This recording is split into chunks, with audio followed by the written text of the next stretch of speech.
Bismillahirrahmanirrahim. Assalamualaikum warahmatullahi wabarakatuh. Ketemu lagi di channel saya, Fimufa Fadilah. Kali ini, saya akan membuat video pembelajaran tentang kedudukan suatu garis terhadap sumbu X dan sumbu Y.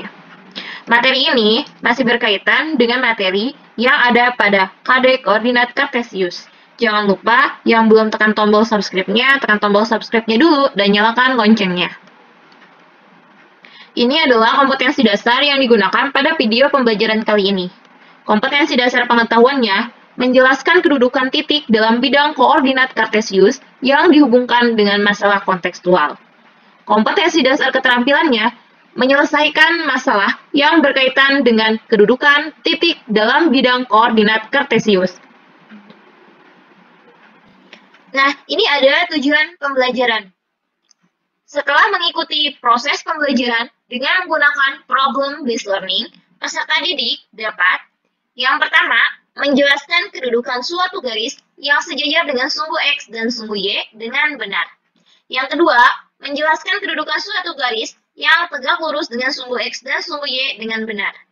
Yang ketiga, menjelaskan kedudukan suatu garis yang berpotongan dengan sumbu X dan sumbu Y dengan benar. Yang keempat, menyelesaikan masalah yang berkaitan dengan kedudukan suatu garis yang sejajar dengan sumbu X dan sumbu Y dengan tepat. Yang kelima, menyelesaikan masalah yang berkaitan dengan kedudukan suatu garis yang tegak lurus dengan sumbu X dan sumbu Y dengan tepat. Yang keenam, menyelesaikan masalah yang berkaitan dengan kedudukan suatu garis yang berpotongan dengan sumbu X dan sumbu Y dengan tepat. Ini adalah tujuan pembelajaran yang akan kita gunakan pada proses pembelajaran kali ini. Ada materi prasyarat. Materi prasyarat itu adalah materi yang benar-benar harus kalian kuasai sebelum kalian mempelajari materi kedudukan suatu garis terhadap sumbu X dan sumbu Y. Nah, materi prasyarat yang pertama yaitu kedudukan dua garis. Materi ini sudah kalian dapati ketika kelas 7. Materi prasyarat yang kedua yaitu posisi titik terhadap sumbu X dan sumbu Y. Materi ini masih materi yang berkaitan dengan KD, koordinat kartesius. Nah, ini ada manfaat ketika kalian mempelajari materi kedudukan garis terhadap sumbu X dan sumbu Y. Yang pertama, pada Google Maps. Kalian bisa membaca arah rute perjalanan, misalnya dari rumah kalian menuju mall ataupun menuju sekolah, itu kalian bisa menggunakan Google Maps. Nah, yang kedua ada denah lokasi tempat wisata. Itu juga sama, kalian bisa dengan kalian mempelajari materi kedudukan garis terhadap sumbu X dan sumbu Y, maka kalian dapat membaca denah lokasi tersebut. Itu salah satu manfaatnya juga. Yang ketiga juga ini merupakan salah satu manfaat kalian mempelajari materi kedudukan suatu garis terhadap sumbu X dan sumbu Y. Masih banyak lainnya ya manfaatnya. Nah, sekarang apa itu garis? Kalian sering banget mendengar kata garis. Tapi kalian tidak dapat mendefinisikannya apa itu garis. Nah, sekarang perhatikan gambar ini. Ada dua buah titik, ada titik A dan titik B. Dua buah titik itu dapat dihubungkan dalam sebuah garis atau dapat ditarik dalam sebuah garis. Nah, sekarang kita masuk ke materi pokok, yaitu kedudukan garis yang sejajar terhadap sumbu X. Ini ada bidang koordinat kartesius. Kemudian ada sumbu X dan sumbu Y. Titik perpotongan antara sumbu X dengan sumbu Y yaitu di titik 0. Nah, yang pertama ada titik negatif 2,4.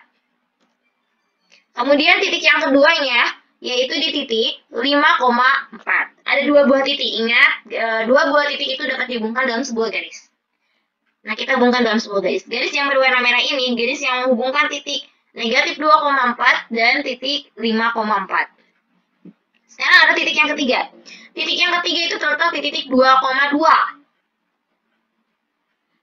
Dan titik yang keempatnya negatif 4,2. Kita hubungkan dua titik ini dalam sebuah garis. Ini yang garis berwarna kuning itu garis yang menghubungkan titik 2,2 dan titik negatif 4,2. Nah, coba kalian perhatikan, garis merah dengan sumbu X itu sejajar atau tidak? Ya, garis merah itu sejajar dengan sumbu X. Kenapa dikatakan sejajar? Karena garis merah itu apabila diperpanjang itu tidak akan ada perpotongannya dengan sumbu X. Tidak ada titik potong dengan sumbu X. Tidak akan berpotongan dengan sumbu X. Sama halnya dengan garis berwarna kuning. Garis berwarna kuning ini apabila diperpanjang itu tidak akan berpotongan dengan sumbu X. Sehingga garis berwarna merah itu sejajar dengan sumbu X. Dan garis berwarna kuning juga sejajar dengan sumbu X. Sekarang ada titik yang kelima, yaitu di titik 4, negatif 2.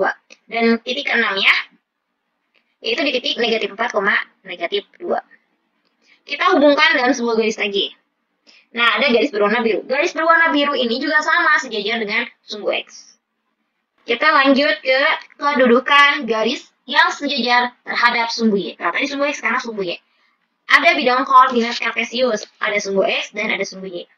Titik perpotongannya yaitu di titik 0,0. Ada sebuah titik, yaitu titiknya 1,4. Titik yang keduanya yaitu 1,1. Nah, dua buah titik ini kita hubungkan dalam sebuah garis, yaitu garis berwarna biru ini. Kalau kalian perhatikan garis biru ini sejajar tidak dengan sumbu Y. Apa sejajar atau tidak? Kita lihat, ini garis berwarna biru ini sejajar dengan sumbu Y. Karena apabila garis berwarna biru ini diperpanjang, itu tidak akan pernah berpotongan dengan sumbu Y. Sekarang ada titik yang ketiga, yaitu di titik negatif 2,0. Kenapa dikatakan negatif 2,0 bukan 0, negatif 2? Karena negatif 2 itu terletak pada sumbu X, sehingga titik koordinatnya negatif 2,0.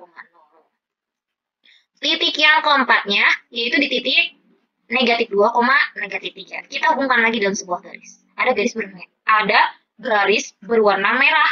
Garis berwarna merah ini juga sejajar. Sekarang ada titik yang kelima, yaitu titik 3,2.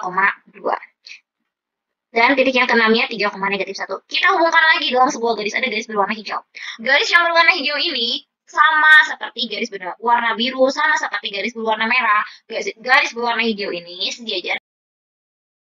Ya, kita masuk ke garis yang kedudukan garis yang tegak lurus terhadap sumbu X. Ada bidang koordinat kartesius. Ini adalah bidang koordinat kartesius. Ada sumbu X dan ada sumbu Y. Ingat titik perpotongannya yaitu di titik 0. Sekarang ada garis yang berwarna biru, itu disebut dengan garis K. Oke, kita lihat garis K.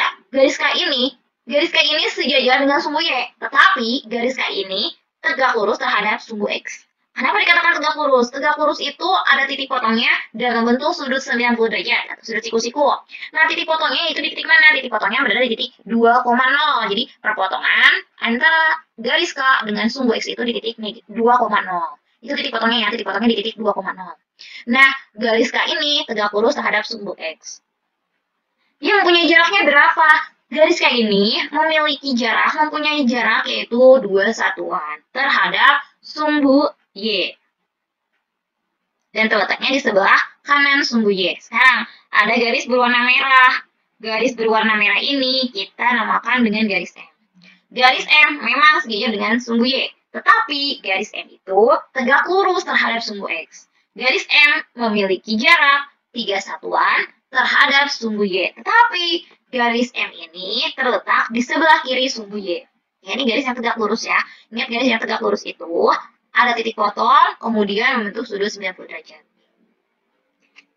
Ya, masih garis yang tegak lurus, kedudukan garis yang tegak lurus terhadap sumbu Y. Ada bidang koordinat kartesius. Ada sumbu X, ada sumbu Y. Kita perhatikan baik-baik, ada titik potongnya di titik 0,0. Ini ada garis berwarna violet, ungu. Garis yang berwarna violet itu kita namakan dengan garis C. Garis C ini memang sejajar dengan sumbu X. Tetapi garis Y ini tegak lurus terhadap sumbu Y. Dan titik potongnya berada di titik 0, negatif 2. Kenapa bukan negatif 2,0? Karena ini terletaknya di sumbu Y, sehingga titik koordinatnya 0, negatif 2. Nah, sekarang garis Y ini memiliki jaraknya berapa terhadap sumbu X-nya? Yaitu memiliki jaraknya 2 satuan dan terletaknya di sebelah bawah sumbu X. Sekarang ada garis berwarna jingga. Garis berwarna jingga ini sejajar dengan sumbu X, tetapi garis yang berwarna jingga ini tegak lurus terhadap sumbu Y. Memiliki jaraknya berapa? Jaraknya yaitu 3 satuan terhadap sumbu X dan terletaknya di sebelah atas. Ini untuk kedudukan garis yang tegak lurus terhadap sumbu Y. Jangan lupa yang belum subscribe-nya, tekan tombol subscribe-nya dan nyalakan loncengnya. Ya, kita lanjut ke garis yang berpotongan dengan sumbu X. Ini ada bidang koordinat kartesius, ada sumbu X dan sumbu Y. Titik potongnya di titik 0,0. Kemudian ada sebuah garis. Garis yang berwarna violet ini adalah garis yang bukan sejajar dan bukan tegak lurus. Tetapi garis ini berpotongan, ada titik potongnya ya. Tetapi tidak membentuk sudut 90 derajat, sehingga hanya berpotongan saja. Berpotongan dengan sumbu X di titik 5,0. Ini disebut dengan garis H. Jadi garis H ini berpotongan di sumbu X di titik 5,0. Sekarang ada garis yang berwarna hijau. Ini disebut dengan garis G. Garis G juga sama, berpotongan dengan sumbu X di titiknya yaitu negatif 3,0. Kemudian ada garis yang berwarna jingga. Garis yang berwarna jingga ini sama seperti garis G, sama seperti garis H. Garis yang berwarna jingga ini kita namakan dengan garis P, dan garis tersebut berpotongan dengan sumbu X. Di titik berapa berpotongannya? Yaitu titik 2,0. Jadi garis yang tegak lurus itu pasti berpotongan, tetapi tidak semua garis yang berpotongan itu tegak lurus. Ya, sekarang garis yang berpotongan dengan sumbu Y. Ada bidang koordinat kartesius, ada sumbu X dan sumbu Y. Kemudian ada garis berwarna violet. Garis berwarna violet ini yaitu garis yang berpotongan dengan sumbu Y. Di titiknya yaitu 0,-2. Nah, kemudian ada garis yang berwarna merah. Garis yang berwarna merah ini garis yang berpotongan dengan sumbu Y di titik 0,2. Kemudian ada garis lagi yang berwarna ungu lagi, violet lagi, yaitu garis yang berpotongan dengan sumbu Y di titiknya adalah 0,4. Jadi yang tadi saya jelaskan bahwa garis sejajar itu, dua garis yang sejajar tidak akan pernah berpotongan di satu titik. Jika garis yang tegak lurus terhadap sumbu X ataupun sumbu Y, berarti syaratnya harus ada titik potong dan membentuk sudut 90 derajat. Nah, garis yang tegak lurus itu pasti berpotongan, tetapi tidak semua garis yang berpotongan itu tegak lurus. Sekarang garis yang berpotongan itu terhadap sumbu X maupun sumbu Y berarti harus ada titik potongnya. Oke, sampai di sini dulu video pembelajaran kali ini. Semoga bermanfaat. Sampai bertemu di video-video berikutnya. Jangan lupa yang belum tekan tombol subscribe-nya, tekan tombol subscribe-nya dulu dan nyalakan loncengnya. Semoga bermanfaat. Jika kalian belum paham terhadap isi dari video pembelajaran kali ini, silakan kalian bisa memutarnya dari awal. Assalamualaikum warahmatullahi wabarakatuh. Sampai bertemu di video-video berikutnya. Jangan lupa tekan tombol subscribe-nya.